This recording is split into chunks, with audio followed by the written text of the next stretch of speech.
abrindo sua Bíblia no livro de Amós, capítulo 7, versículo 1. Profeta Amós, capítulo 7, a partir do versículo 1.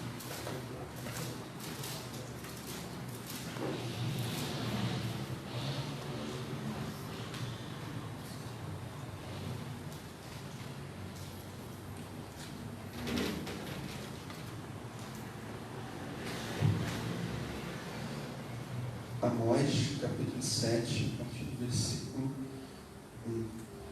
Daniel, se você puder trazer uma garrafa d'água, eu lhe agradeço imensamente. Não vai pela frente. Ah, tá. Senão eu vou pregar só 5 minutos. Teve um pastor que eu encontrei com ele já tem tempo, aqui da associação, de vez em quando ele assiste as pregações pelo Facebook, né? Aí ele ficou me sacaneando, né? Porque, nossa, o pastor Leonardo não vai pregar, você me pega a garrafa desse tamanho e abre assim. Não, é só 500 ml, não é nada demais. Amós, capítulo 7, a partir do versículo 1. Diz assim a palavra do Senhor: Foi isto que o Senhor, o soberano, me mostrou. Ele estava preparando enxames de gafanhotos, depois da colheita do rei, justo quando brotava a segunda safra. Depois que eles devoraram todas as plantas dos campos, eu clamei: Senhor soberano, perdoa. Como Jacó poderá sobreviver? Ele é tão pequeno. Então o Senhor arrependeu-se e declarou: isso não acontecerá. O soberano Senhor mostrou-me também que para o julgamento estava chamando fogo, o qual secou um grande abismo e devorou a terra. Obrigado, Marcos. Então eu clamei: soberano Senhor, eu te imploro que pares. Como Jacó poderá sobreviver? Ele é tão pequeno. Então o Senhor arrependeu-se e declarou: isso também não acontecerá. Ele me mostrou ainda isto: o Senhor, com um prumo na mão, estava junto ao muro, construído no rigor do prumo. E o Senhor me perguntou: o que você está vendo, Amós? Um prumo, respondi. Então disse o Senhor: veja, estou pondo um prumo no meio de Israel, meu povo. Não vou poupá-lo mais. Os altares idólatras de Isaac serão destruídos, e os santuários de Israel ficarão em ruínas. Com a espada me levantarei contra a dinastia de Jeroboão. Então o sacerdote de Betel, Amazias, enviou esta mensagem a Jeroboão, rei de Israel: Amós está tramando uma conspiração contra ti no centro de Israel. A nação não suportará suas palavras. Amós está dizendo o seguinte: Jeroboão morrerá à espada, e certamente Israel irá para o exílio, para longe da sua terra natal. Depois Amazias disse a Amós: vá embora, vidente, vá profetizar em Judá, vá ganhar lá o seu pão. Não profetize mais em Betel, porque este é o santuário do rei e o templo do reino. Amós respondeu a Amazias: eu não sou profeta, nem pertenço a nenhum grupo de profetas. Apenas cuido do gado e faço colheita de figos silvestres. Mas o Senhor me tirou do serviço junto ao rebanho e me disse: vá, profetiza a Israel, meu povo. Agora ouça então a palavra do Senhor. Você diz: não profetize contra Israel, e pare de pregar contra a descendência de Isaac. Mas o Senhor me diz: sua mulher se tornará uma prostituta na cidade, e os seus filhos e suas filhas morrerão à espada. Suas terras serão loteadas, e você mesmo morrerá numa terra pagã. E Israel certamente irá para o exílio, para longe da sua terra natal. Oremos. Pai, eu te louvo e te agradeço por Deus maravilhoso que Tu és em nossas vidas. Toma o Teu servo nas Tuas mãos, usa-me conforme a Tua vontade. Que nesse momento o Senhor venha falar. Que seja a minha voz, mas que sejam as Tuas palavras. E que através da instrumentalidade do Teu Santo Espírito, cada um dos que nos ouve seja abençoado. E em nome de Jesus que oramos e agradecemos. Amém.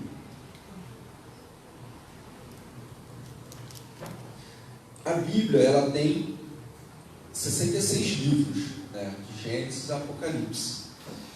E eu tenho quase certeza que nesses, deixa eu ver, a gente está em 2019, 2006, 2007, nesses quase 11 anos que eu, não, tem 11 anos, nesses quase 12 anos que eu estou pregando, eu acho que é a primeira vez que eu prego em cima do livro de Amós. Até porque não é um livro muito famoso, né? A gente fala Amós, as pessoas têm uma certa dificuldade de achar, inclusive eu. Né? A gente sabe que está ali, né, entre Daniel e Malaquias, mas a gente fuça lá e acaba achando.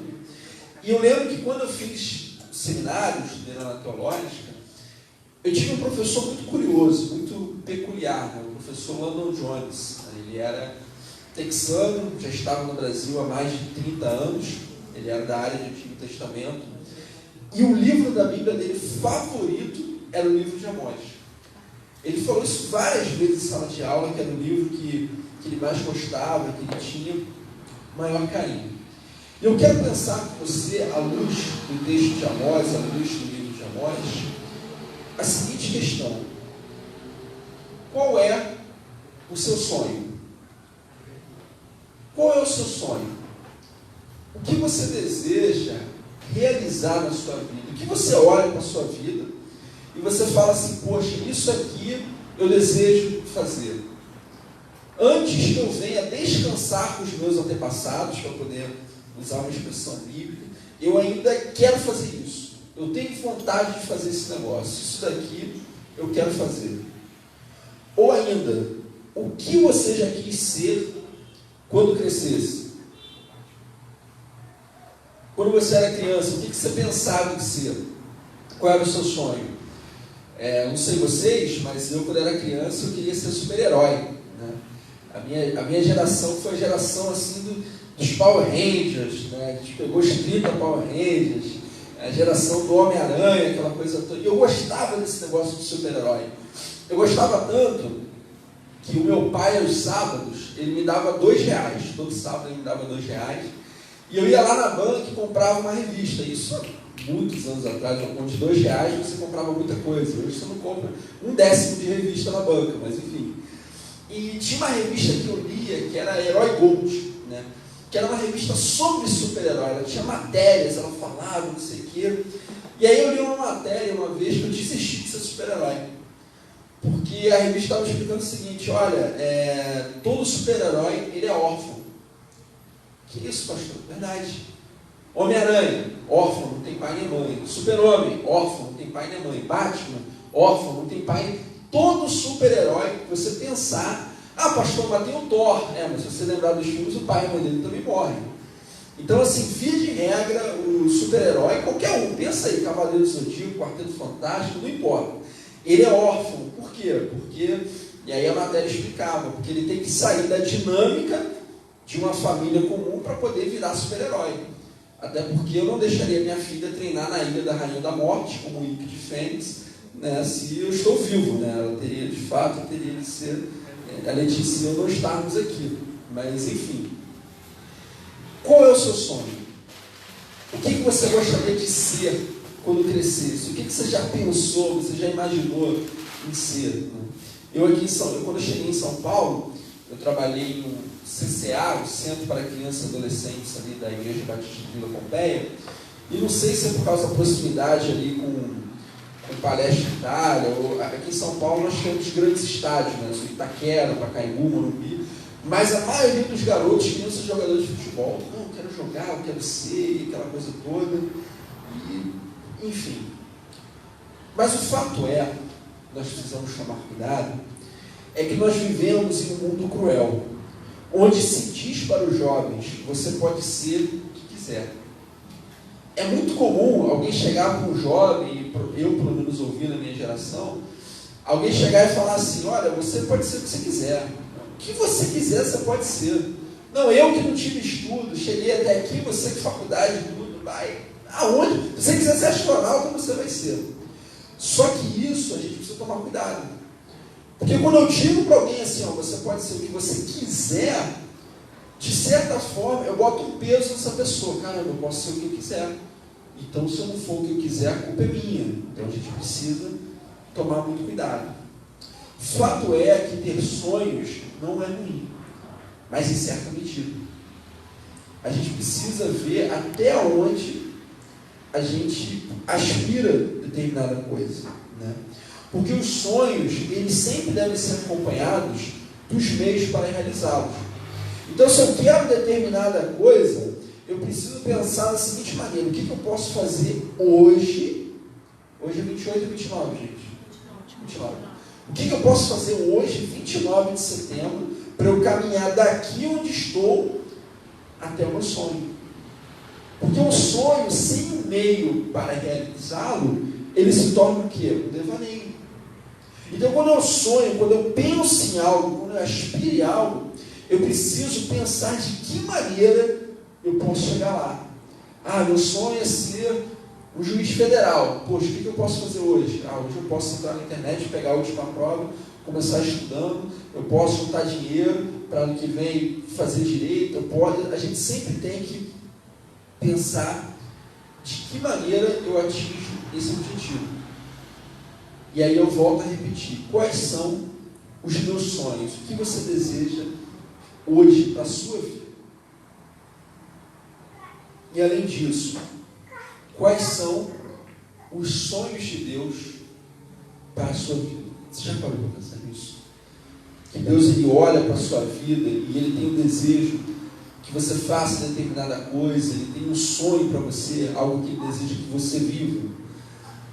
Em Mateus 26, 24, está escrito assim: o Filho do Homem vai, como está escrito a seu respeito. Mas ai daquele que trai o Filho do Homem, melhor seria não haver nascido. Aqui Jesus, ele está falando de Judas.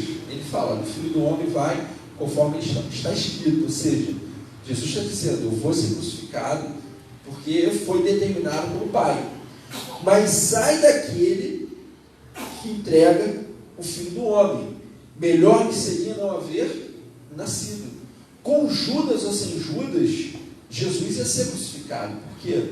Porque era o plano de Deus da salvação. Mas Judas, ele age daquela maneira. No Evangelho de João, Jesus, ele deixa claro que ia acontecer, mas não foi determinado por Deus que Judas ele fosse trair a Jesus.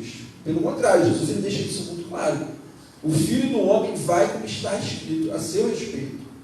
Mas ai daquele que trai o Filho do Homem, melhor que seria não haver nascido.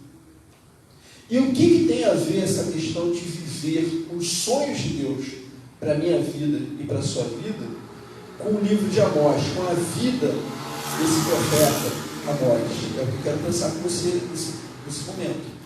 A primeira coisa é: o profeta era alguém que tinha intimidade com Deus. Lê comigo aqui o versículo 1. Foi isto que o Senhor, o soberano, me mostrou. Ele estava preparando enxames de gafanhotos depois da colheita do rei, justo quando brotava a segunda safra. Depois que eles devoraram todas as plantas dos campos, eu clamei: Senhor soberano, perdoa. Como Jacó poderá sobreviver? Ele é tão pequeno. Então o Senhor arrependeu-se e declarou: isso não acontecerá. O soberano Senhor mostrou-me também que para o julgamento estava chamando fogo, o qual secou o grande abismo e devorou a terra. Então eu clamei: soberano Senhor, eu te imploro que pares. Como Jacó poderá sobreviver? Ele é tão pequeno.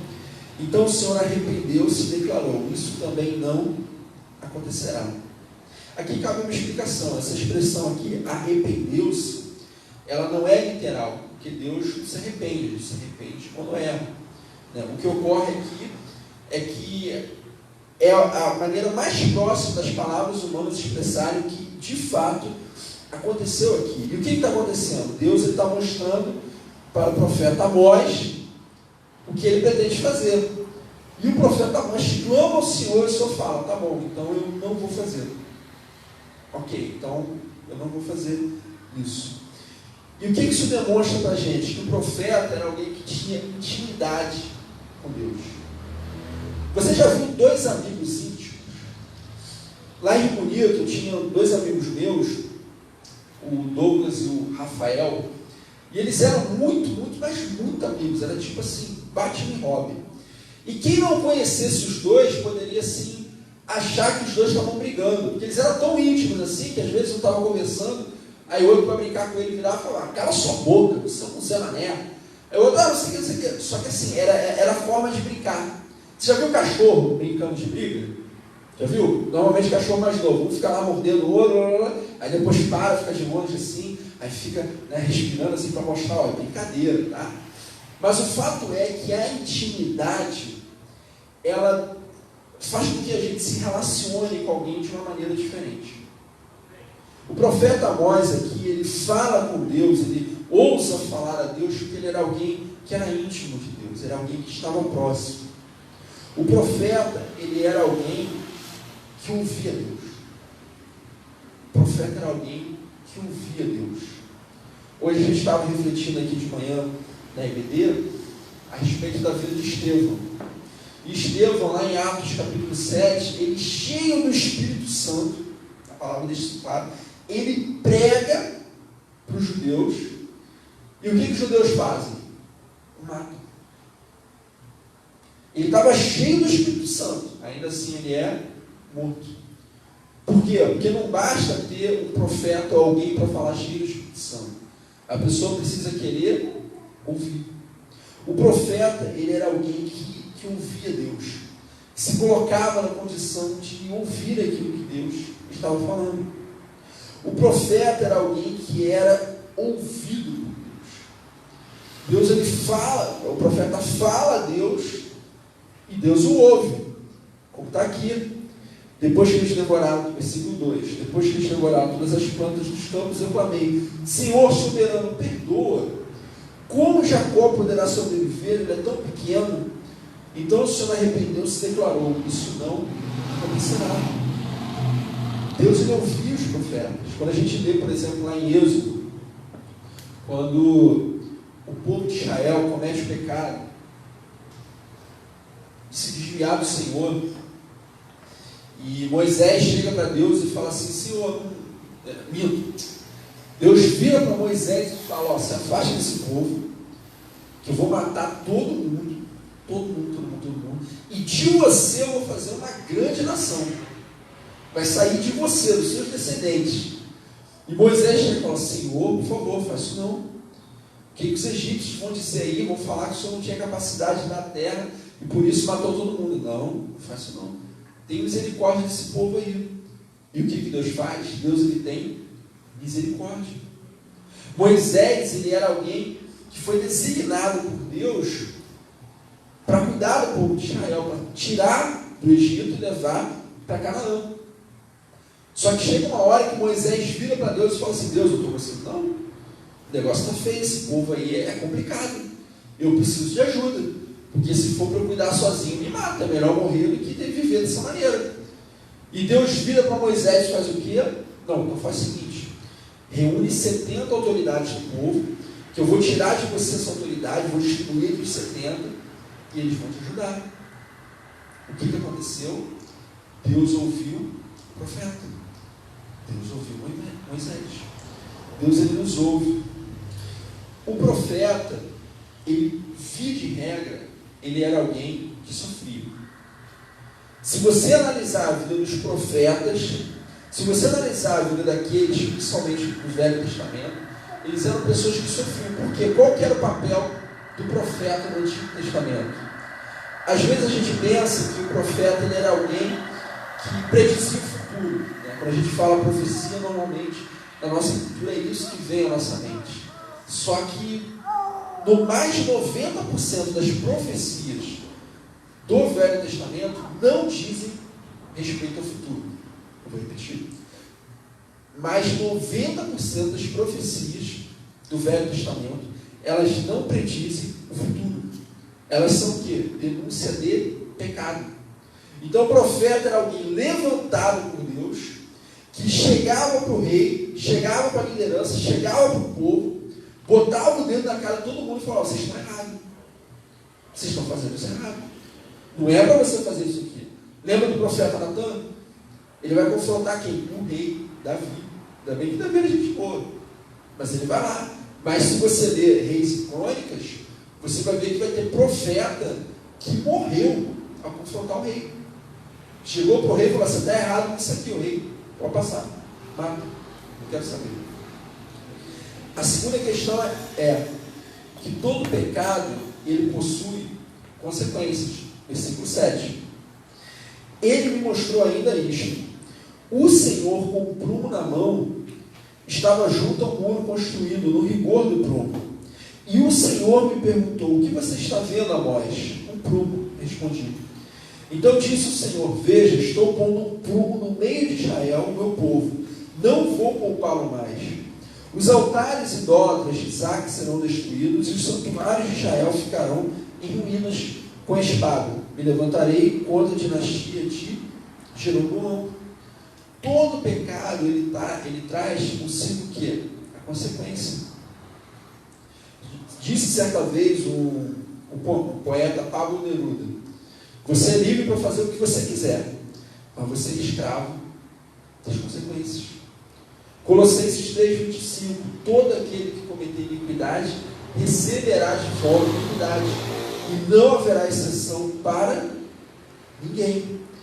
Todo pecado, ele traz consigo a sua consequência. Nós vivemos em uma geração que acha que pode fazer tudo e não acontecerá nada. As pessoas, elas entenderam de forma errada o que é a graça. A graça, ela me salvou da condenação eterna do inferno.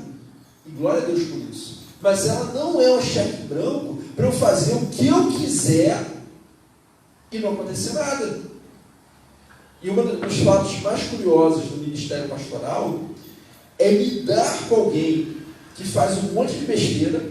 A pessoa deliberadamente, ela decide no seu coração: eu vou me afastar de Deus, eu vou fazer isso aqui errado.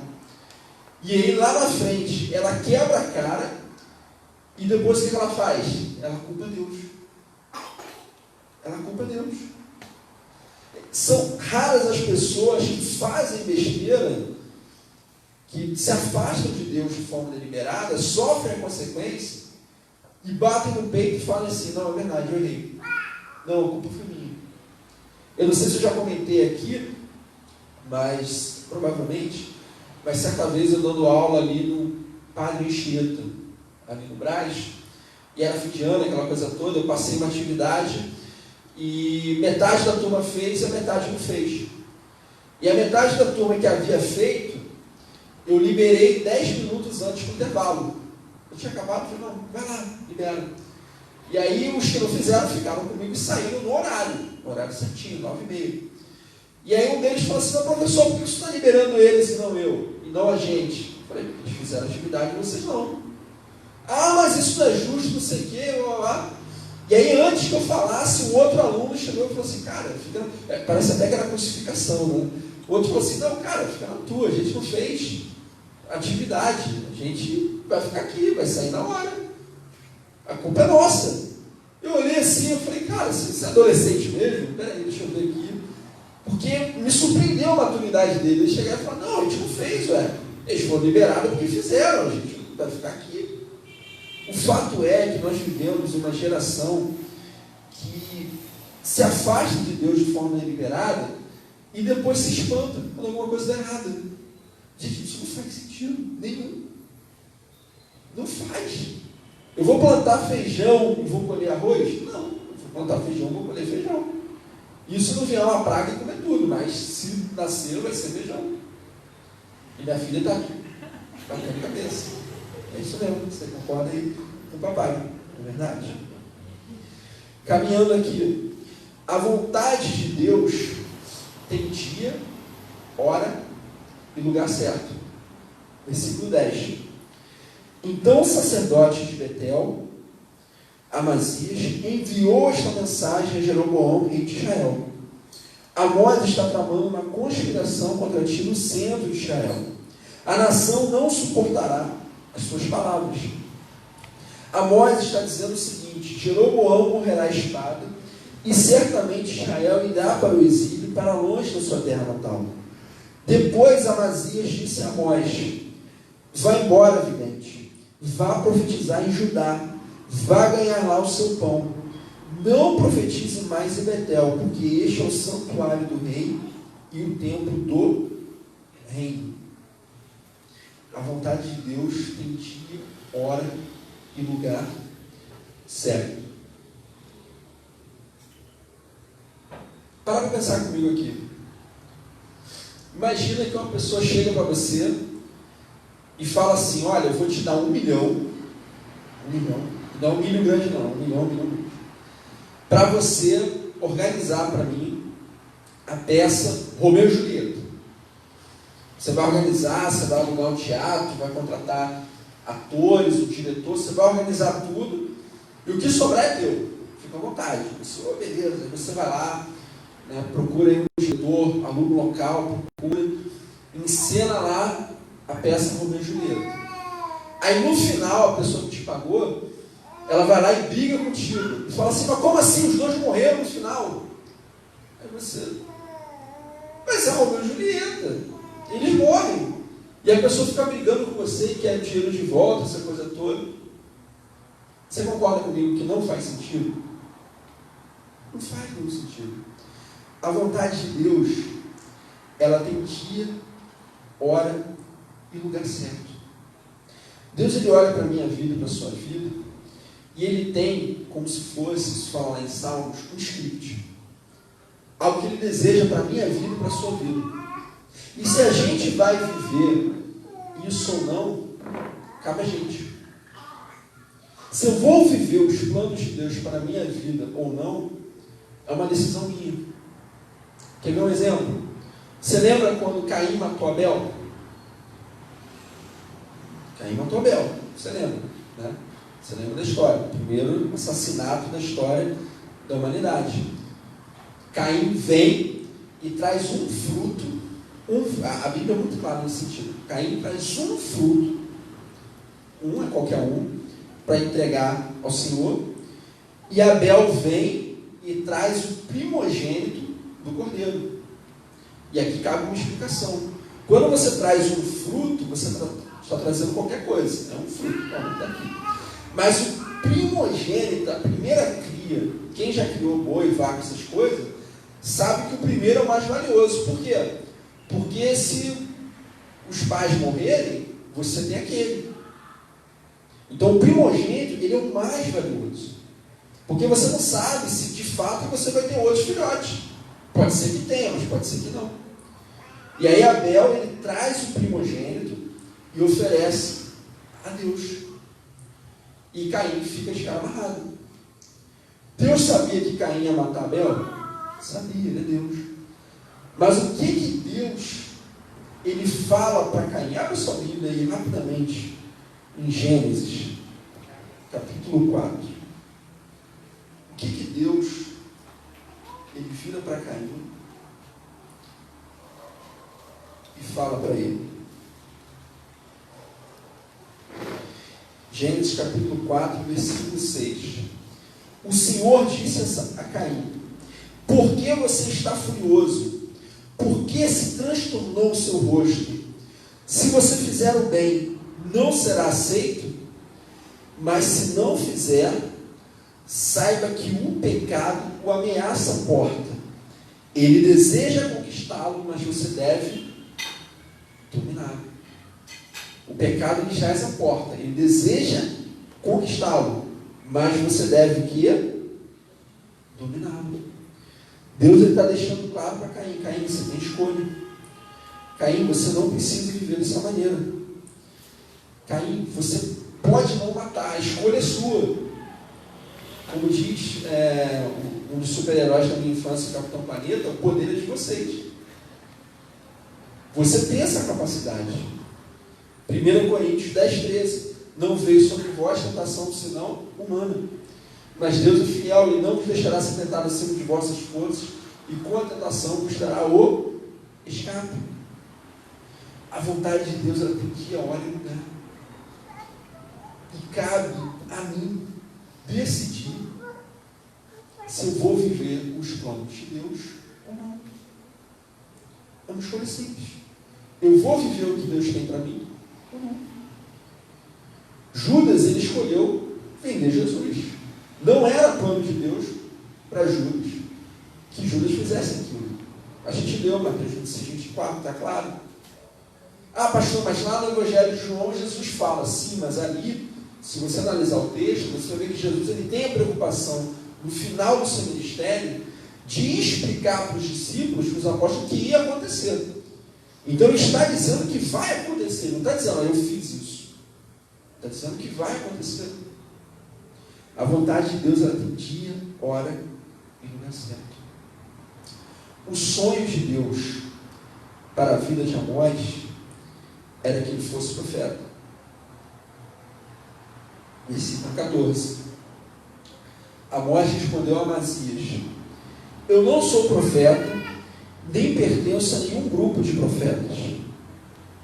Apenas cuido do gado e faço colheita de figos silvestres. Mas o Senhor me tirou do serviço junto ao rebanho e me disse: vá, profetiza Israel, o meu povo. Amós estava lá vivendo a vida dele, cuidando do gado, colhendo figos silvestres. Cadê? Figos silvestres. Colhendo. Ele estava lá, cuidando da vida dele.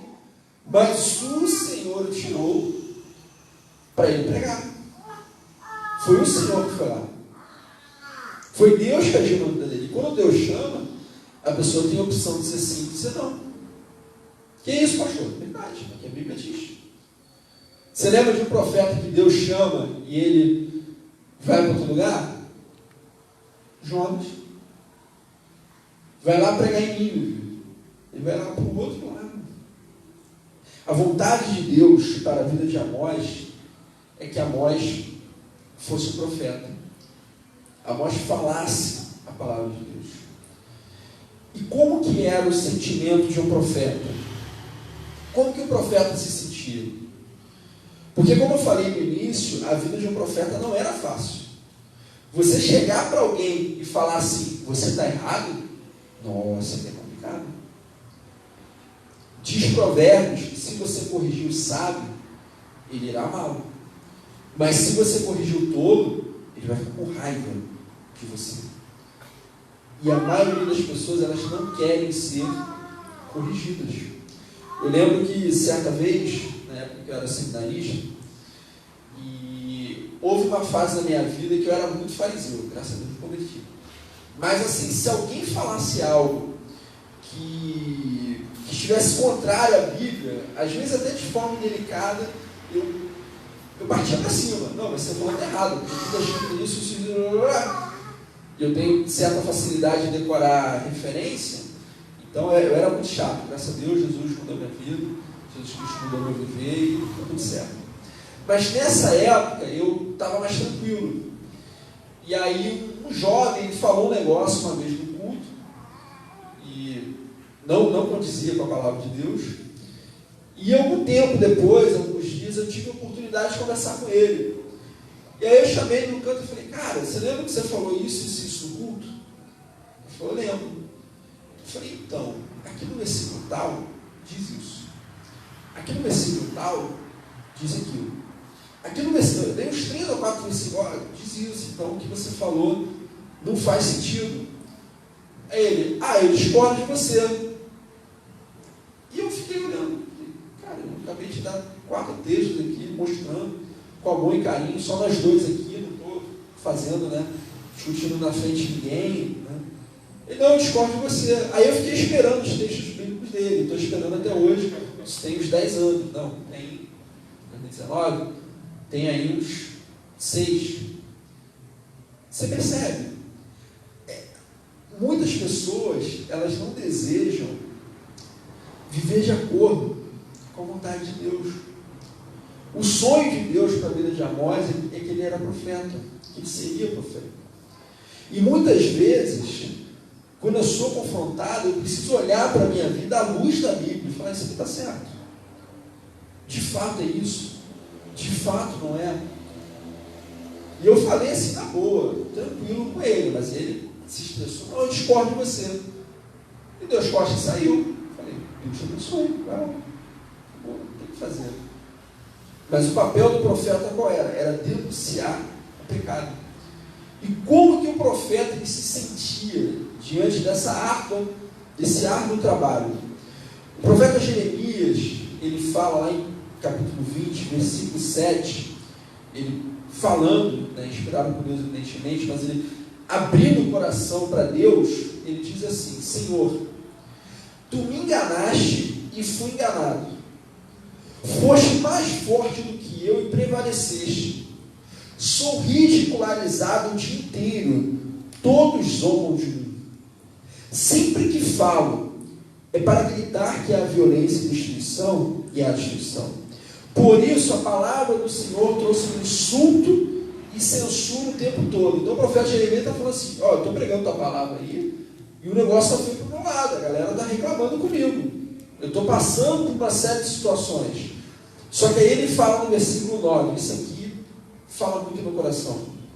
Mas, se eu digo, o profeta falando da sua vida, não mencionarei, nem mais falarei em seu nome, é como se um fogo ardesse em meu coração, um fogo dentro de mim. Estou exausto, tentando conter, já não posso mais. Ouço muitos comentando: terror por todos os lados, denunciem-no, vamos denunciá-lo. Todos os meus amigos estão esperando que eu tropece e dizem: talvez ele se deixe enganar, então nós venceremos e nos vingaremos dele. Agora olha que interessante, versículo 11: mas o Senhor está comigo, como um forte guerreiro. Portanto, aqueles que me perseguem tropeçarão e não prevalecerão. O seu fracasso lhes trará completa vergonha. A sua desonra jamais será esquecida. Ó Senhor dos exércitos, tu que examinas os justos e vês o coração e a mente, deixa-me ver a tua vingança sobre ele, pois aqui expus a minha causa. Esse versículo 12 é muito humano. Senhor, essa galera aí quer me bater, quer me pegar na esquina, deixa eu ver o que o Senhor vai fazer com eles aí, eu quero ver. E aí o versículo 13: cantem ao Senhor, louve o Senhor, porque ele salva o pobre das mãos do ímpio. O desejo de Deus para a vida de Amós era que Amós fosse profeta. E como a gente acabou de ler aqui, Deus, ele é um forte guerreiro que está ao lado daqueles que vivem de acordo com a vontade de Deus, daqueles que estão próximos a ele. Deus, ele é um pai que deseja ter um relacionamento com todos. E existem aqueles que desejam se aproximar, estar próximo de Deus, e existem aqueles que desejam se afastar de Deus. Só existem esses dois tipos de seres humanos na face da terra: aqueles que querem estar próximos de Deus e aqueles que querem estar longe de Deus. Porque viver próximo ou longe de Deus é uma escolha. É uma escolha. A gente escolhe. Eu vou viver próximo de Deus, eu vou viver de acordo com a vontade dele, eu vou fazer aquilo que está no coração dele, ou eu vou me afastar dele. Eu vou viver do jeito que eu quero, eu vou fazer aquilo que eu quero e eu vou ficar longe dele. É uma escolha. E dura é a vida de quem está longe de Deus. Versículos 16 e 17. Amós falando para Amazias: agora ouça então a palavra do Senhor. Você diz: não profetize contra Israel e pare de pregar contra a descendência de Isaac. Então Amazias, ele não só é alguém que não quer viver de acordo com a vontade de Deus, mas ele é contra.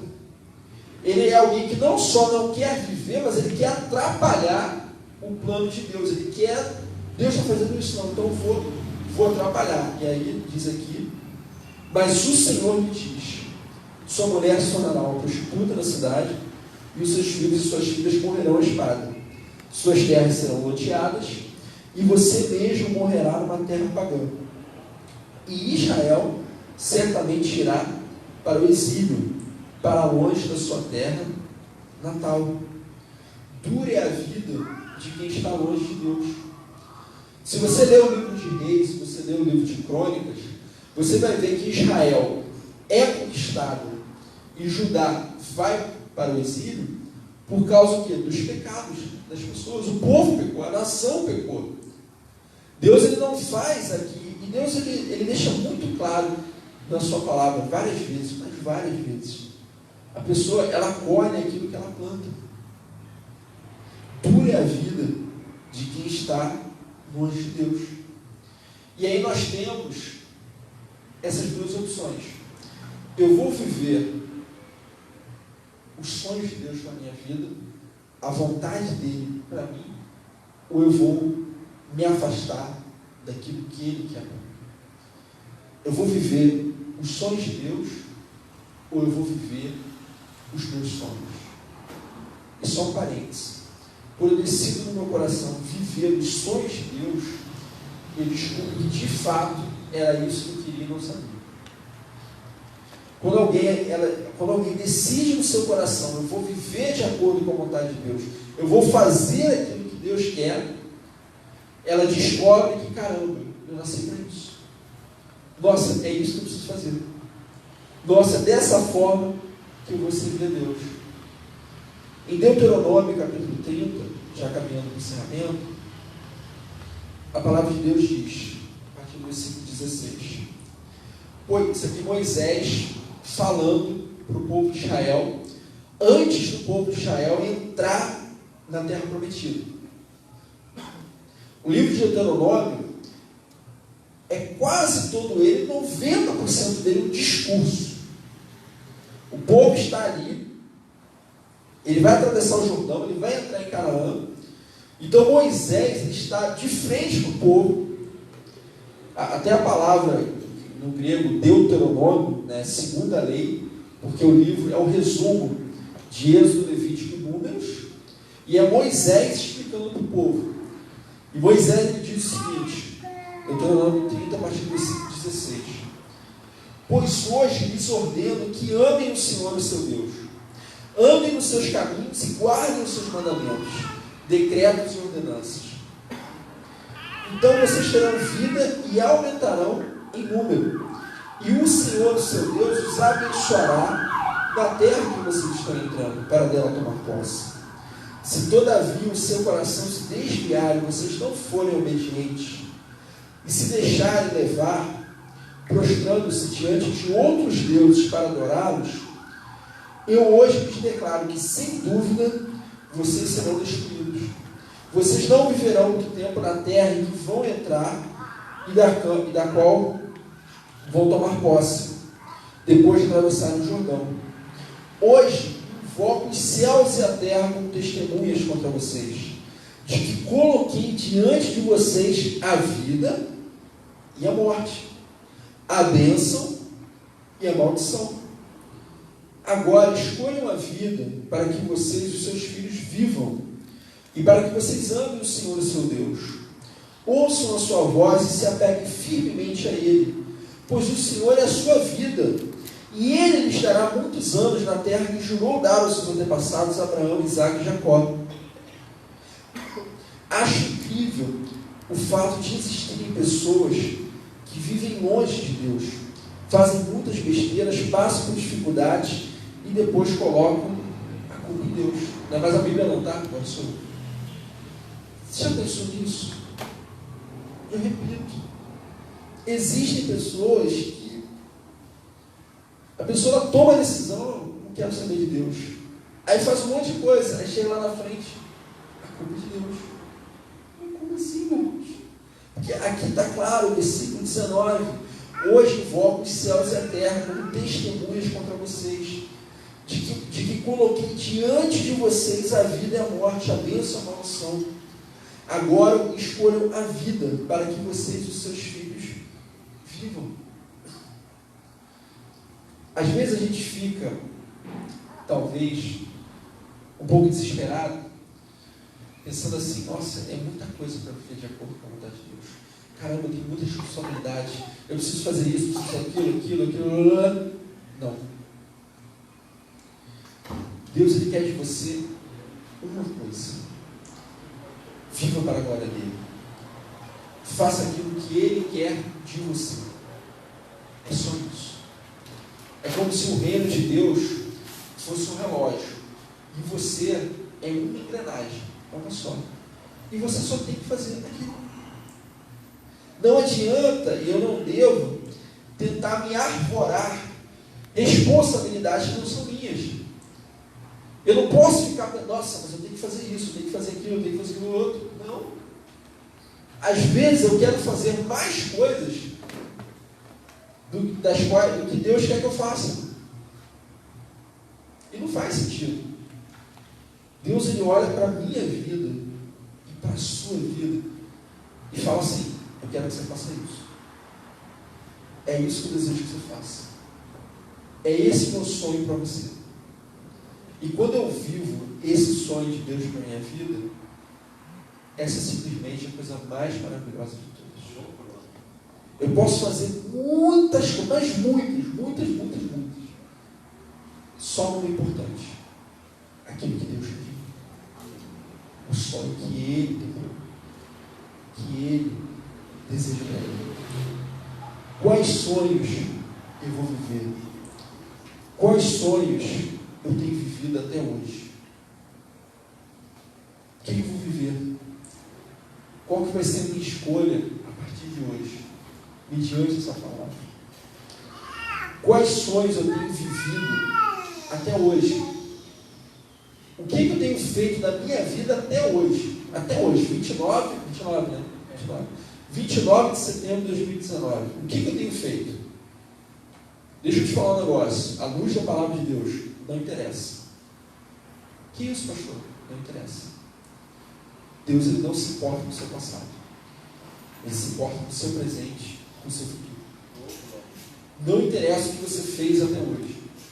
Interessa o que você vai fazer a partir de hoje. Em Ezequiel, capítulo 18, versículo 21, Deus fala assim: mas se o ímpio se desviar de todos os pecados que cometeu e obedecer a todos os meus decretos e fizer o que é justo e direito, com certeza viverá, não morrerá. Não se terá lembrança de nenhuma das ofensas que cometeu. Devido às coisas justas que tiver feito, ele viverá. Teria eu algum prazer na morte do ímpio? Palavra do soberano Senhor.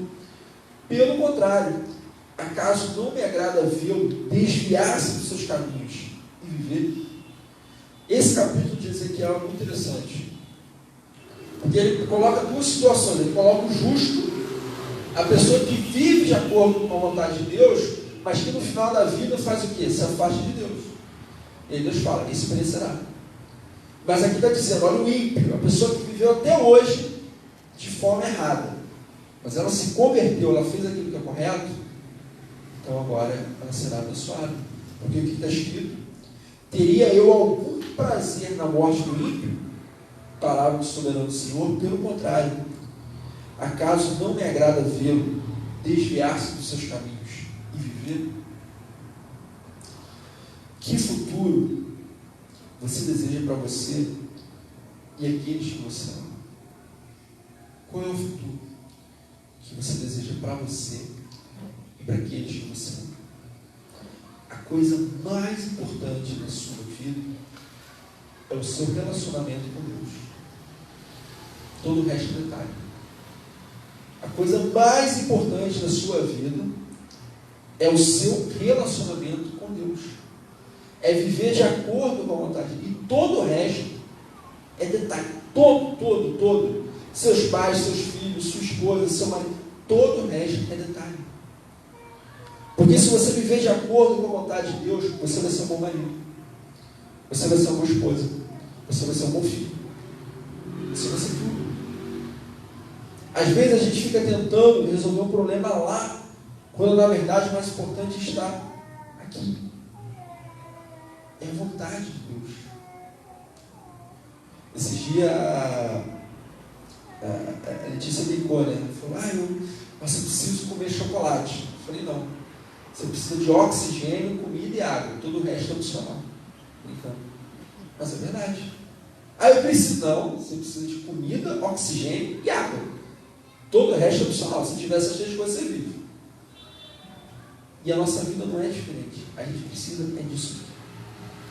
É a palavra de Deus. Amém. É colocar Deus em primeiro lugar. Amém. É isso que é importante. A misericórdia do Senhor, ela sempre nos permite um novo começo. A misericórdia do Senhor, ela sempre nos permite. Não é isso? Enquanto há vida, ainda há oportunidade de um novo começo. Como que você quer escrever sua história? Como que você quer ser lembrado? É muito interessante, eu gosto muito de ver filmes, séries e ver livros, né? Inclusive esses dias eu estava lendo Nárnia, né? E aí passou assim pela minha cabeça, poxa, seria legal conhecer Nárnia, né? Ir para Nárnia assim. Mas aí eu pensando um pouco melhor, eu falei, não, mas todo mundo que vai para Nárnia só passa por problema e tribulação, você já reparou? Você lê a história lá, é a feiticeira que quer matar todo mundo, é o outro que quer não sei o quê, não, deixa eu ficar aqui em São Paulo mesmo e está tudo certo. Mas o fato é que toda a história, todos os livros, todos os filmes, todas as séries que você já viu na vida, elas sempre têm uma temática: problema. Todos os filmes que você já viu na sua vida, séries, livros, é um problema que aparece. É um problema. É o garoto que gosta da garota, são os alienígenas que querem destruir a Terra, tem algum problema que precisa ser resolvido. E o filme mostra o problema, a resolução do problema, e os 5 minutos finais são o quê? Tudo certo. Está tudo certo, vencemos tudo. Essa coisa toda. Como que você quer a sua história? Como que você quer que termine a sua história? Você quer que na sua vida o seu final seja melhor que o começo?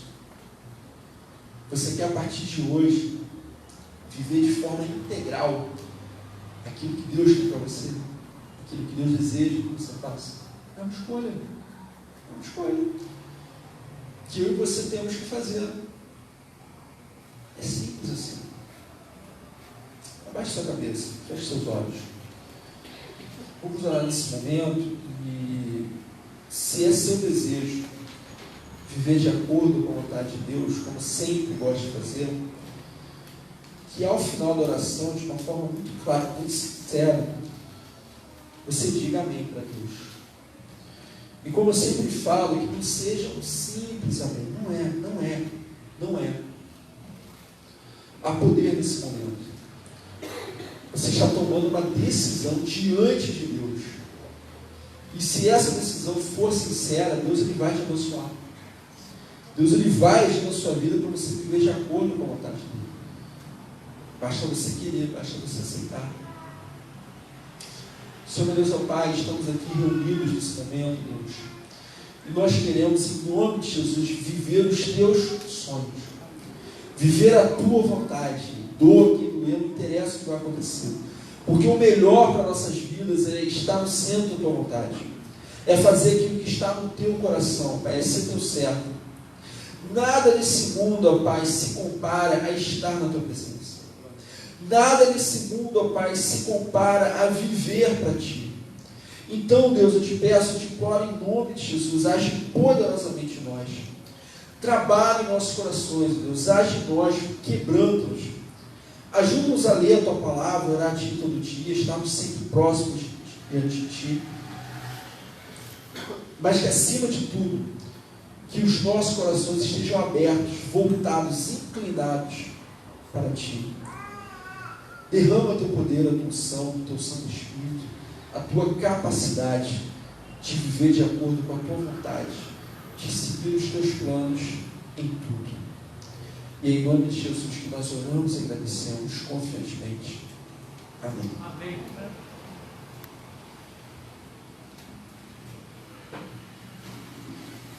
Gostaria de agradecer a Rosa Pires, a Abimael, a Alisson, o Fábio, a William, Roberto, a Joana, Vinícius, a PSS Silva e a Vera Nildo. Que Deus abençoe a vida de vocês. Nós estamos aqui na Rua Marilândia, 155, de portas abertas, para o dia que vocês quiserem nos visitar. Que Deus abençoe.